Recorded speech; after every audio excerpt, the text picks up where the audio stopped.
Hello guys, welcome to the WTS channel. आज हम आपको मूवी एक्सप्लेन करेंगे डोंट लिसन। कहानी की शुरुआत में एक आदमी गंदे से स्विमिंग पूल से बाहर निकलते हुए दिखाया जाता है जिसका नाम डैनियल था। वो अपनी पत्नी सायरा और बेटे एरिक के साथ एक नए घर में हाल ही में शिफ्ट हुआ था। डैनियल कभी भी अपने काम की वजह से एक घर में टिक नहीं पाता, लेकिन जब से वो लोग इस घर में आए हैं वो अपने बेटे को लेकर काफी परेशान है क्योंकि एरिक कुछ दिनों से थोड़ा अजीब बर्ताव कर रहा है। वो स्कूल भी ठीक तरीके से नहीं जा पा रहा, इसीलिए उन्होंने एक साइकियाट्रिस्ट को एरिक से बात करने के लिए बुलाया गया है। डॉक्टर की बहुत कोशिशों के बाद एरिक डॉक्टर को बताता है कि मुझे बहुत अजीब अजीब सी आवाजें सुनाई देती है। एरिक डॉक्टर को ये भी बताता है कि वो आवाज़ें मुझे सोने नहीं देती। फिर एरिक डॉक्टर को अपनी ड्राइंग्स दिखाता है जिसमें बहुत अजीब अजीब से चित्र उसने बनाए होते हैं। एरिक कहता है कि मैं ये ड्राइंग को बनाना नहीं चाहता, लेकिन मुझसे कोई ज़बरदस्ती इस ड्राइंग को बना रहा है। ये आवाज़ें मेरा स्कूल तक पीछा करती है और अभी भी आपसे ये बातें बताने के लिए मुझे वो मना कर रही है। इसके बाद डॉक्टर एरिक के रूम से निकलकर उसके मॉम डैड से ये कहती है कि शायद एरिक अपने आप को अकेला महसूस कर रहा है, इसीलिए वो ऐसी बातें कर रहा है। जब उसके कुछ दोस्त बन जाएंगे तब वो एकदम ठीक हो जाएगा। मैंने अपने करियर में ऐसे बहुत सारे केसेस देखे हैं जहां बच्चे अकेलेपन का शिकार होकर ऐसी बातें करते रहते हैं, इसीलिए चिंता की कोई बात नहीं है। डॉक्टर जब एरिक के घर से वापस जा रही होती है तभी उसे भी गाड़ी में कुछ आवाजें सुनाई देती है, जैसे कि कोई उससे कुछ कह रहा है जिसे वो अपना भ्रम समझती है। लेकिन तभी ही उसके कान में एक मक्खी चली जाती है, मानो कि उस मक्खी ने उस डॉक्टर को अपने वश में कर लिया हो। डॉक्टर की आंखों से खून आने लगता है और कार की स्पीड मानो इतनी तेज हो जाती है कि कार जाके सीधा पेड़ से टकराती है। उस पेड़ की टहनी डॉक्टर के मुंह से घुसकर बाहर निकल जाती है और मौके पर डॉक्टर की मौत हो जाती है। यहाँ पर एरिक एक ड्राइंग बनाता है जिसमें वो एक पेड़ की टहनी को बनाता है जिसमें खून के छींटे होते हैं, जैसा कि उस डॉक्टर के साथ हुआ था। अब एरिक नहा रहा होता है तभी उसे कुछ आवाजें सुनाई देती है। वो आवाज एरिक को कह रही थी कि तुम्हारे पापा तुमसे नफरत करते हैं। ये बात सुनकर एरिक रो रहा होता है, जिससे सायरा एरिक के पास आती है।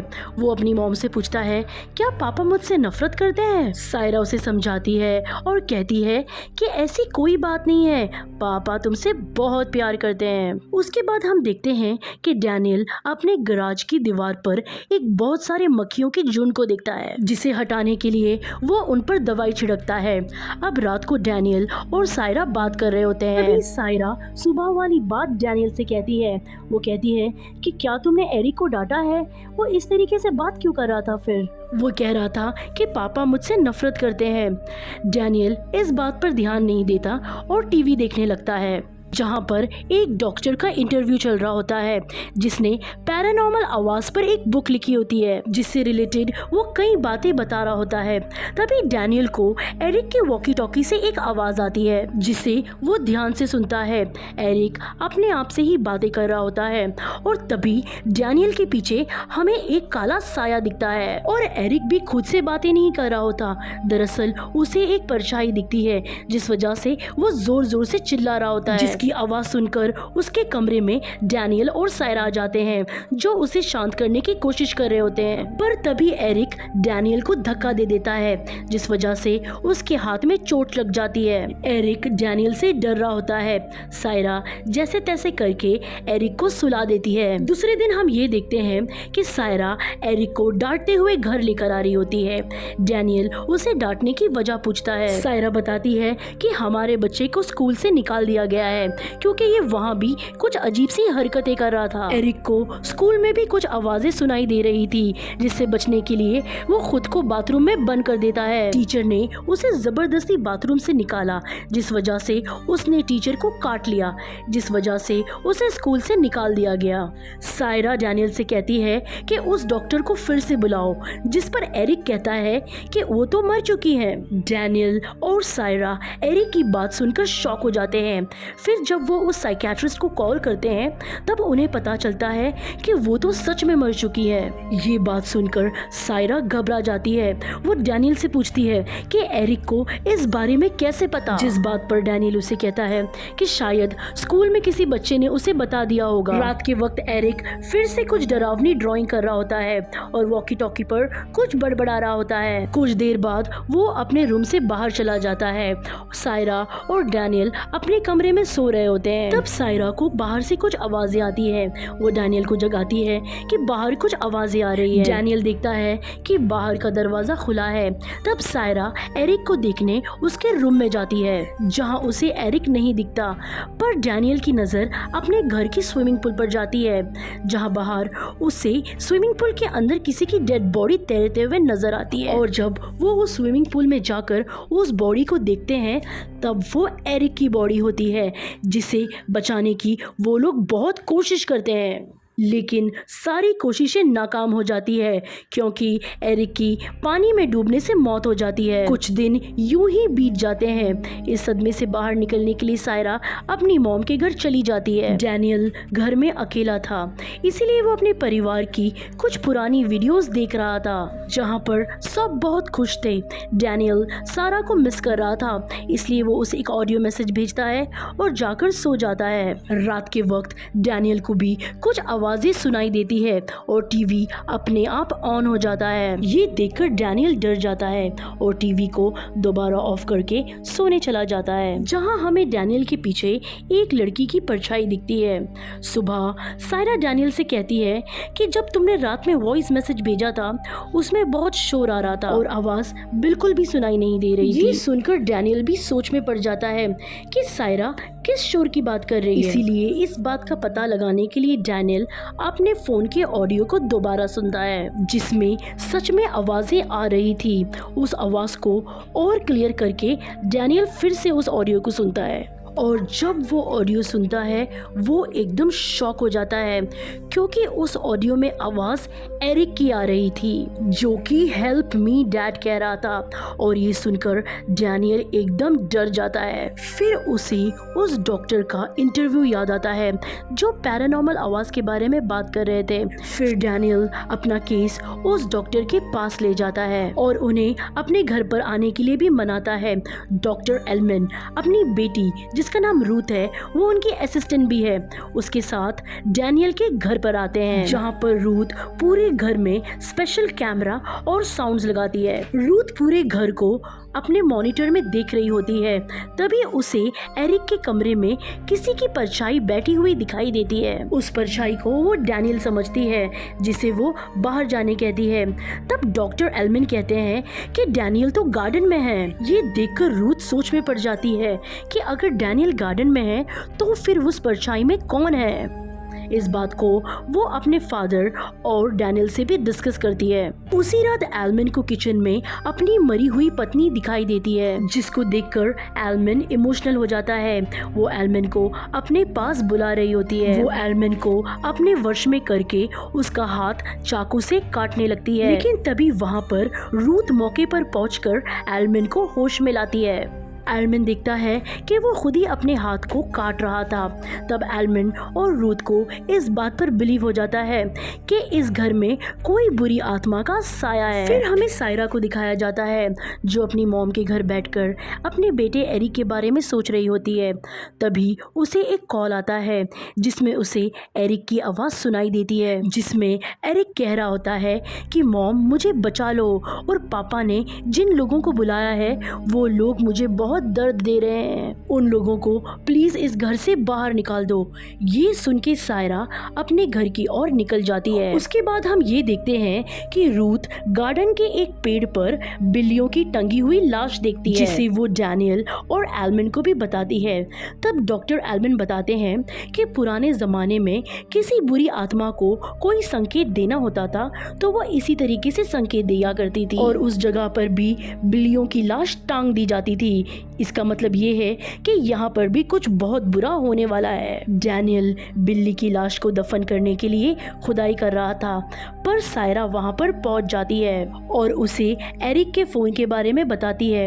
ये सारी बातें एल्मिन और रूथ भी सुन रहे होते हैं। फिर वो भागकर एरिक के कमरे में आती है, जहाँ पहले तो उसे एरिक नहीं दिखता, लेकिन बाद में बेड के पास उसे एरिक खेलता हुआ नजर आता है। और जैसे ही सायरा उसकी तरफ बढ़ती है तब वो बेड के नीचे छुप जाता है। और जब सायरा बेड के नीचे झुकती है तब उसे वहाँ पर एक चुड़ैल के पाँव दिखाई देते हैं। नीचे एल्मिन रूथ और डैनियल को ये बता रहा होता है कि मैंने इस घर के बारे में पता किया है। यहाँ पर एक औरत अपनी आवाज से लोगों को अपने वश में कर उन्हें मार डालती थी। इस वजह से लोगों ने उससे तंग आकर उसे मारकर यहीं पर घर के किसी कोने में दफन कर दिया था। अब हमें इस चुड़ैल के कंकाल को ढूंढकर उसे पूरी तरीके से खत्म करना होगा, तभी ही हमें उससे छुटकारा मिलेगा।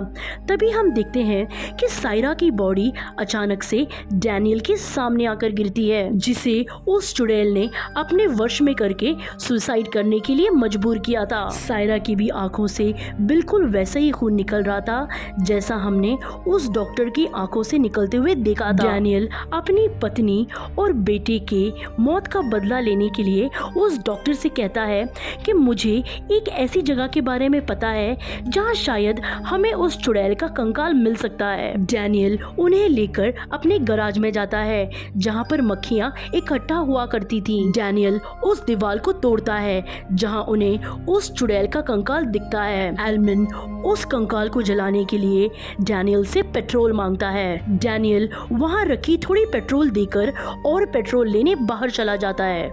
अब वो चुड़ैल बौखला जाती है और अलग अलग तरीके से इन तीनों पर वार करती है। रूथ के सामने उसकी माँ का रूप लेकर आती है, लेकिन रूथ को उस बात का कोई असर नहीं पड़ता क्योंकि वो जानती है कि ये उसकी माँ नहीं बल्कि वो चुड़ैल है और ये उसका षड्यंत्र है। डैनियल जब पेट्रोल लेने जाता है तब उसे सायरा और एरिक दिखते हैं जो उसे अपने साथ रहने के लिए सुसाइड करने के लिए मजबूर करते हैं। डैनियल इमोशनल होके अपने ऊपर पेट्रोल छिड़कने लगता है और अपने आप को जलाने वाला ही होता है। तब हमें एल्विन को दिखाया जाता है जो उस चुड़ैल के कंकाल पर तेल छिड़क कर उसे जलाने वाला होता है। तभी वहाँ पर रूथ पहुँच जाती है जो उस चुड़ैल के कंट्रोल में थी। वो डैनियल पर वार करती है, पर एल्मिन जैसे तैसे करके उस कंकाल को जलाने में कामयाब हो जाता है, जिसके बाद डैनियल और रूथ का शरीर उस चुड़ैल की चुंगल से बाहर आ जाता है। डैनियल अपने हाथ से लाइटर उठाकर फेंक देता है और रूथ भी अपने होश में आ जाती है। इसी के साथ इस चुड़ैल की कहानी वहीं पर खत्म हो जाती है, जिसके बाद अगले सीन में हम ये देखते हैं कि डैनियल एरिक के रूम में बैठकर सायरा और एरिक को याद कर रहा होता है। तभी उसकी नजर एरिक की ड्राइंग्स पर पड़ती है। तभी वो देखता है कि एरिक ने सारे ड्राइंग्स पहले से बना रखे थे जो उस चुड़ैल ने उससे बनाए थे, जैसे कि उस डॉक्टर का एक्सीडेंट, सायरा का सुसाइड और एल्मिन का नस काटना। सबके ड्राइंग्स पहले से बने होते हैं, पर फिर हमें एक ऐसा ड्राइंग दिखाया जाता है जिसको देखकर डैनियल के होश उड़ जाते हैं, जिसमें एरिक ने अपने मौत की भी ड्राइंग की होती है। अब हमें उस दिन का सीन दिखाया जाता है जब एरिक की मौत हुई थी। हम देखते हैं उस दिन जब डैनियल सो रहा था तब डैनियल के कान में एक मक्खी चली गई थी जो उसे अपने वश में कर लेती है और डैनियल ही वो इंसान होता है जो एरिक को पूल में डुबाकर मार देता है, जो कि उस चुड़ैल के वश में था। और उसी टाइम पे एरिक हेल्प मी डैड करके चिल्ला रहा था और यही वो वॉइस होती है जो एरिक और डैनियल को बार बार सुनाई देती है। और अब डैनियल जैसे ही ड्राइंग देखता है तो वो समझ जाता है कि मैं ही अपने बेटे का कातिल हूँ। इसीलिए वो अपनी गन लेकर स्विमिंग पूल के पास जाता है और खुद को गोली मार देता है। गोली की आवाज सुनकर रूथ और एल्मिन भागकर स्विमिंग पूल के पास आते हैं, जहाँ पर वो डैनियल को मरा हुआ पाते हैं और साथ ही एरिक की ड्राइंग देखकर वो भी समझ जाते हैं। उसके कुछ दिन बाद रूथ और एल्मिन एक लड़की का वीडियो देख रहे होते हैं जो कि कुछ पैरानॉर्मल एक्टिविटी कर रही होती है। इसका मतलब ये है कि अब एल्मिन और रूथ ऐसे केसेस सॉल्व करने का काम कर रहे हैं। ये थी 2020 में आई हॉरर मूवी डोंट लिसन की स्टोरी। उम्मीद करते हैं कि आपको ये कहानी अच्छी लगी हो।